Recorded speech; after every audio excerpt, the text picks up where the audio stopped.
আমার এক বন্ধুর মোবাইল চুরি যায় এবং সে হঠাৎ রিয়েলাইজ করে সে বাড়িতে কাউকে জানাতে পারছে না, কারণ গোটা শহর থেকে পাবলিক টেলিফোন বুথ উঠে গেছে।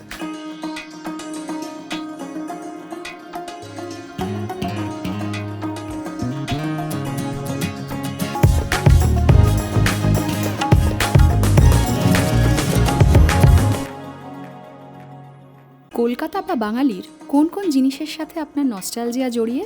সবই তো আজকে আর ভারী দেখতে পাওয়া যায় না। আমাদের ছোটবেলায় জল দেওয়ার জন্য ভারী আসতেন, তারাও এখন একটা নস্টালজিয়া। বা একটা সময় পাবলিক টেলিফোন বুথ চারিদিকে ছড়িয়ে গেছিল। কলকাতা শহরে পাবলিক টেলিফোন বুথ প্রত্যেকটা মোড়ে 5টা-6টা করে থাকতো। তারপর একদিন 2015-16 নাগাদ আমার এক বন্ধুর মোবাইল চুরি যায় এবং সে হঠাৎ রিয়েলাইজ করে সে বাড়িতে কাউকে জানাতে পারছে না, কারণ গোটা শহর থেকে পাবলিক টেলিফোন বুথ উঠে গেছে। তো এগুলো সবই তো নস্টালজিয়া। কলকাতায় আপনার ছোটবেলা কেমন ছিল? আমার কলকাতাতে ছোটবেলাটা অন্যরকম ছিল। সেখানে আমার বাড়ি বলতে শুধু আমার বাড়ি ছিল না, গোটা পাড়া ছিল। আমাকে আমাদের সিগারেট খেতে গেলে অনেক কিলোমিটার হাঁটতে হতো, কারণ পাড়াটা এবং আমাদের শাসন করবার বড়দের সংখ্যা এত বেশি ছিল যে আমাকে যদি আজকে কেউ পাড়ার দাদা বা বাবা কাকু মেরে থাকে, তাহলে আমি বাড়িতে গিয়ে যদি বলি তাহলে উল্টো আবার মার খাবো, কারণ নিশ্চয়ই আমি ভুল করেছি, না হলে ওরা মারবে না। এই যে কমিউনিটি ফিলিং, যে সবাই সবার সন্তানের দিকে খেয়াল রাখবে, সবাই একটা বাড়িতে মাংস তৈরি হলে বাটিতে করে আরেকটা বাড়িতে যাবে, এটা তো আজকে শহরে নেই। সেটা আমার ছোটবেলায় ছিল। কলকাতার বাইরে গেলে কোন জিনিসের প্রতি টান অনুভব করেন? সব থেকে বেশি মিস করি আমি ভাত আর মাছের ঝোল। আমি প্রচণ্ড মাছ ভাত খেতে ভালোবাসি এবং আমি মাছের ঝোল ভাত খুব মিস করি। বাঙালি হিসেবে বিশেষ কোনো অনুভূতি হয়? তা হয়, কারণ আমার একটা বড় প্রেমের জায়গা হচ্ছে আমার ভাষা বাংলা। আমি অভিনয় কেমন করি জানি না, তবে আমার বাংলা ভাষার উপর একটা দখল আছে বলেই আমার বিশ্বাস, এবং সেটা নিয়ে আমার একটু হলেও গর্ব আছে। আমি আমার ভাষাটা অন্তত ভালো জানি।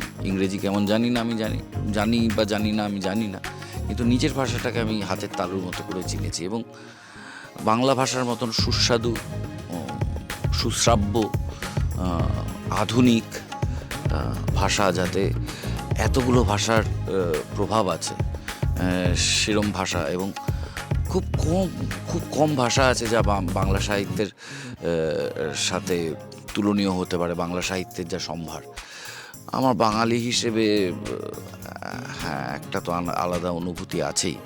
যে এখন আমাদের নিউজ পেপারটা অতটা ইম্পর্টেন্ট নেই। একটা সময় বাঙালি সে খেতে না পেলেও একটা নিউজ পেপার রাখতো। এখন আমাদের কাছে এত মিডিয়াম চলে এসেছে যে সবসময় নিউজ পেপার রাখতে হয় না, কিন্তু বাঙালির এই যে জানার আগ্রহ, সেটা সবার থেকে আলাদা। বাঙালি হবার জন্য কি পেয়েছেন যা বাঙালি না হলে পেতেন না? আলসেমি, আড্ডা, খাবারের প্রতি ভালোবাসা, মিষ্টির প্রতি ভালোবাসা, আর স্মার্টনেস। বাঙালি প্রচণ্ড স্মার্ট। বাঙালির কি কিছু হারিয়ে যাচ্ছে বলে মনে করেন? যেটা হারিয়ে যাচ্ছে সেটা তো শুধু বাঙালির হারাচ্ছে না, সেটা হচ্ছে ইন জেনারেল হিউম্যান বিইংয়ের হারাচ্ছে। আমি একটা উদাহরণ দিয়ে বলি।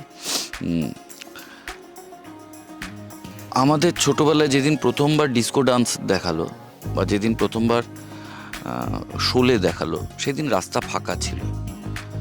তার কারণ আমাদের অনেক দিন অপেক্ষা করতে হয়েছিল এই শোলেটা কবে আসবে, এবং আমরা জানতাম না আবার কবে দেখতে পাবো। আজকে আমাদের কাছে এত বেশি অপশান, 24 ঘন্টা এন্টারটেনমেন্ট, 400টা চ্যানেলে, এবং যে কোনো জিনিস হাতের মুঠোয়। আমি জানি না আমাদের কাছে আর অপেক্ষার কোনো দাম আছে কিনা। আমাদের জীবন থেকে অপেক্ষাটা চলে গেছে। কলকাতা বাঙালির প্রিয় দর্শকদের কি বলতে চান? বাঙালি, কলকাতা, এ নিয়ে যত জানতে চাওয়া যায়, জানা যায়, ততই তো মজার। চলতে থাকুক।